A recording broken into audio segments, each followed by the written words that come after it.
জয় গুরু। পরম দয়ালের চরণে আমার সহস্র কোটি প্রণাম।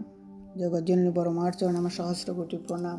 বর্দার চরণে আমার সহস্র কোটি প্রণাম। বর্তমান আচার্যদেবের চরণে আমার সহস্র কোটি প্রণাম। কি বলবো, ঠাকুরের কথা বলতে তো ইচ্ছে করে, কেমন করে বলবো জানি না কেমন হবে। আমার ঠাকুর কত সাধারণ মানুষকে তিনি অসাধারণ করে তুলতেন। এটাই হলো আজকের আমার গল্প। তাকে ধরে আমরা কত কিছু শিখতে পারছি, জীবনটাকে জানতে পারছি। গুরু ধরে চলা যে কত জীবনের আনন্দ। শ্রী ঠাকুরের একটি গল্প। ঠাকুর তখন পাবনাতে সশরীরে ছিলেন, পাবনা আশ্রমে এক ধর্মসভার আলোচনা হয়েছিল। সব ধর্মের লোকেরা সেখানে এসেছিল ধর্ম আলোচনা করবে বলে।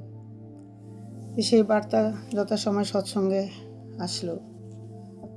ঠাকুরকে জিজ্ঞাসা করা হলো, ঠাকুর সব কলেই তো চলে আসছে, তবে আমাদের সৎসঙ্গের থেকে কারা যাবে? ঠাকুরকে জিজ্ঞাসা করা হলো যে ধর্ম আলোচনা করতে। শ্রী ঠাকুর বলল, কেন? ফটকে যাবে। সকলেই অবাক, সকলেই ঠাকুরের দিকে চেয়ে আছে। এত গুণী মানী ব্যক্তিরা, শিক্ষিত, সকলে চারপাশে ঘিরে আছেন ঠাকুরকে, আর ঠাকুর বলছেন কেন ফটকে যাবে আলোচনা করতে, বক্তব্য রাখবে। ফটকে মানে ঠাকুরের মন্দির আশ্রমে থাকেন তিনি, ফটিকচন্দ্রদা। তার টাইটেলটা আমি ভুলে গেছি, অনেক দিনের শোনা গল্প তো। ফটিকদার কাজ হলো দুবেলা প্রার্থনা হয়, সেই সময় প্রার্থনাতে যায় গুরু ভাই বোনরা যে বসে, সে তখন চটের ব্যবস্থা ছিল, চটের বস্তা ছিল, সেই চট পাতা। আর প্রার্থনা শেষ হয়ে গেলে যথাসময়ে তিনি চটগুলোকে বাস করে তুলে রাখতেন। সকাল বিকাল এই ফটিকদার কাজেই ছিল সেটা। যখন ঠাকুর বললেন যে কেন ফটকে যাবে আলোচনা করতে, সবাই অবাক হয়ে ঠাকুরের দিকে চেয়ে আছেন, ঠাকুর বলছেন কি। কিন্তু কারো তো সাধ্য নেই ঠাকুরের মুখে কথা বলার। সবাই চুপচাপ, সবাই সবার দিকে চেয়ে আছেন। এত বিশাল এক ধর্মসভা, আর সেখানে বক্তব্য রাখবে কিনা ফটকে। ঠাকুর বললেন, যা, ফটকে কোথায় রে? ফটকেকে ডেকে নিয়ে আয় তো।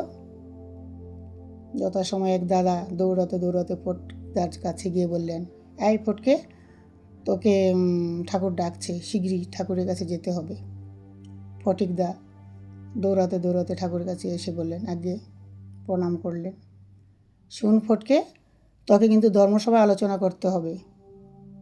ফটিক তাতে শুনে অবাক, কি বলছেন ঠাকুর? এত বড় ধর্মসভায় আমি যাব আলোচনা করতে? না জানি পড়াশোনা না কিছু, আমি কি আলোচনা করব ঠাকুর? ঠাকুর বলছে, না তুই যাবি। আর শোন, তোর ধুতি পাঞ্জাবি কি ধোয়া আছে? না থাকলে সাবান দিয়ে একদম খুব সুন্দর করে ধুতি পাঞ্জাবিটাকে ধুয়ে নে, ধুয়ে সেটাকে শুকিয়ে পরে আমার এখানে আয়। যথাসময় ধুতি পাঞ্জাবি পরে ঠাকুরের কাছে হাজির হলেন। ঠাকুর দেখে বলেন, বাহ, খুব সুন্দর লাগছে তোকে। যা ফটকে, খুব সুন্দর করে বক্তব্য রাখবি, কিন্তু খুব সুন্দর করে বলবি।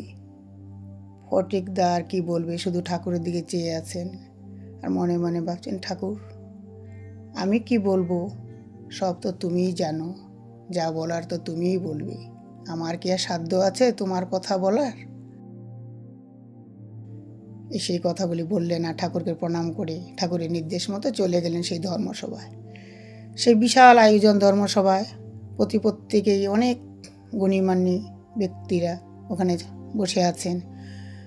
সে ফটিকদার খুব লজ্জা হচ্ছিল যে সে কী করে এত বিশাল আসনে গিয়ে বসবেন এত বিশাল গুণীমানী ব্যক্তিদের সঙ্গে। তবে ঠাকুরের যেহেতু আদেশ, সেটা তো তাকে পালন করতেই হবে। তিনিও গিয়ে বসলেন, নিজেকে খুব লজ্জিত বোধ করছিলেন যদিও, কিন্তু ঠাকুরের আদেশ, তাকে তো বসতেই হবে। তিনি বসলেন। তো 2-4 জন ধর্ম সম্বন্ধে আলোচনা করলেন। করার পরে ফটিকদার ডাক এলো। ফটিকদাকে ডাকলেন স্টেজে। ফটিকদা স্টেজে গিয়ে পরম দয়ালকে প্রণাম করলেন আর মনে মনে তাকে ডাকলেন, প্রভু যা বলার তুমি এসে বলো, আমার তো কোনো সাধ্য নেই তোমার কথা বলার, যা বলার তুমিই বলবে, আমি জানি না কি বলবো আর না বলবো, তুমি যা বলার তুমি সুন্দর করে আমার মুখ দিয়ে বলাই নাও প্রভু। বলে ফটিকদা আলোচনা শুরু করলেন। এত সময় ফটিকদা আলোচনা করলেন যে কি বলবো, সবাই সেই মঞ্চের প্রত্যেকে এত গুণীমানী ব্যক্তিরা ছিলেন, সকলে অবাক হয়ে গেলেন ফটিকদার আলোচনার জন্য, সবাই মুগ্ধ হয়ে গেলেন।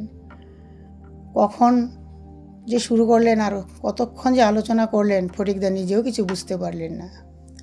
যথাসময়ে আলোচনা শেষ হলো, এত সকলে হাততালি দিচ্ছিলেন, ফটিকদা যেন তার চোখের জলা ধরে রাখতে পারলেন না, এত খুশি এত আনন্দিত হয়েছেন।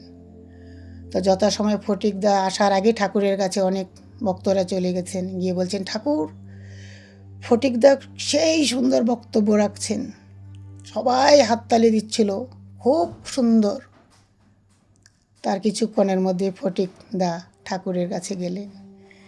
যাওয়ার সঙ্গে সঙ্গে ঠাকুর বলছেন, কিরে ফটকে, তুই বলে জব্বর আলোচনা করছিস, জব্বর আলোচনা করছিস, খুব হাততালি পড়েছে। সেই কথা শুনে ফটিকদা ঠাকুরের চরণে আর পড়ে গেলেন, প্রণাম করলেন। আর তুই মেডেলও নাকি পেয়েছিস সোনার, দেখি তো সেটা কেমন, সোনার মেডেল পেয়েছিস, বাপরে আমার ফটকে মেডেল পেয়েছে। ফটিকদার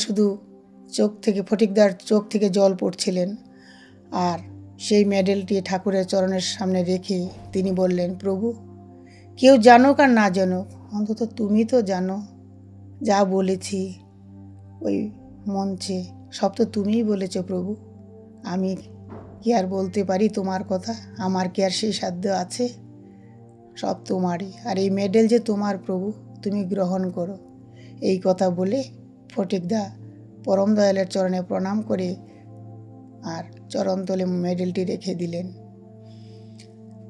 এই হলো আমার দয়াল, তিনি অতি সাধারণ মানুষকে অসাধারণ করে তোলেন।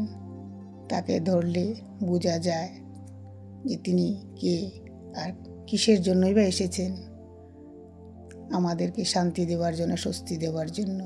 তাকে ধরে চললে আমাদের মঙ্গল। এই বলে আমি আমার আলোচনা রাখলাম। জয় গুরু, বন্দে পুরুষোত্তম।